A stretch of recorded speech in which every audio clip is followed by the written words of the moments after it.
At my son's birthday party, my sister stood up and said, "While everyone's here, let's sing for Lily too. Her birthday's in 2 weeks." She pulled out a cake for her daughter while my son just stared at the floor. I didn't say a word. I took my son, the gift bags, and walked out. That night, my mom texted, "You still paying for their rent this month?" I replied, "Rent? Oh, I thought we were singing for Lily now." By morning, the group chat exploded. I'd been covering their $200 rent for 8 months straight. It started with just this once back in January when my brother-in-law lost his warehouse job. Then February came, then March. By August, my sister wasn't even asking anymore. She'd just text a calendar emoji on the 28th and I'd send the money. No thank you. No updates on job hunting. Just a thumbs up emoji and radio silence until next month. My son turned 7 on that Saturday. He's obsessed with Spider-Man. Wore the costume to bed for 3 weeks straight. All he wanted was a cake with Spider-Man swinging across it and his name in web letters. I paid $85 for that cake at the fancy bakery downtown. Worth every cent to see his face light up. We had 12 kids in the backyard. Bounce house, pizza, the works. When it was time for cake, everyone gathered around. My son was bouncing on his toes, eyes glued to those candles. I was mid-lighter click when my sister stood up. Wait!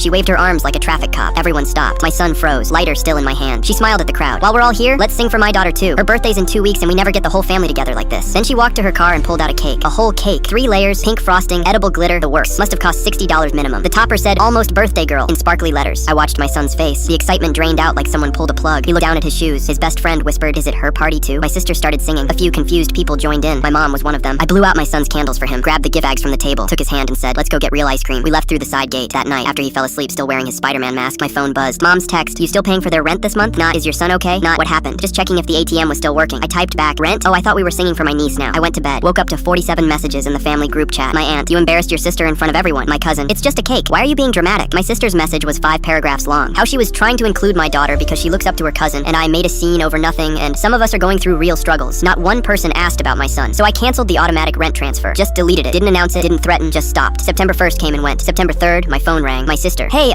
the rent didn't go through. Can you resend it?" I didn't answer. She called again an hour later, then texted, "Seriously, we need that money today." I left her on red. By September 5th, my mom called. "Your sister's landlord is threatening eviction. Why didn't you pay? I'm not responsible for her rent. You've been helping for months. You can't just stop. Watch me." She hung up. The group chat erupted again. This time my uncle chimed in, then my brother-in-law's brother. Everyone had an opinion about how cold I was being, how family helps family. Still, nobody asked about my son. 2 weeks later, there was a knock on my door. My sister, holding her daughter's hand. No husband, no apology in her eyes. "We need to talk about Christmas," she said. "Christmas? Yeah. Are we still doing gifts this year? Because my daughter's been asking, and I don't want to disappoint her if you're going to be petty about it. I already gave you your gift." I said, 8 months of free rent. That's $9,600. Merry Christmas." Her mouth fell open. "You're seriously going to punish my daughter because you're mad at me?" "I'm not punishing anyone. I'm teaching my son that it's okay to walk away from people who only show up when they need something." She called me selfish. Said I was holding a grudge over one little mistake. That my son needed to learn to share the spotlight anyway. I closed the door. She stood on my porch for a full minute before leaving. That night, my son asked if we could have a do-over party. Just us, Dad, like the people who actually wanted to be there. We got the Spider-Man cake again. Invited his 3 best friends. Ordered pizza. Sang happy birthday off-key while he blew out the candles with the biggest smile I'd seen in weeks. When everyone left, he hugged me tight and whispered, "This was way better." My sister texted yesterday. Said she found a cheaper apartment and no longer needs my charity anyway. Like she was doing me a favor. I didn't respond because I was busy helping my son build a blanket fort in the living room, and that's the only family obligation I care about anymore.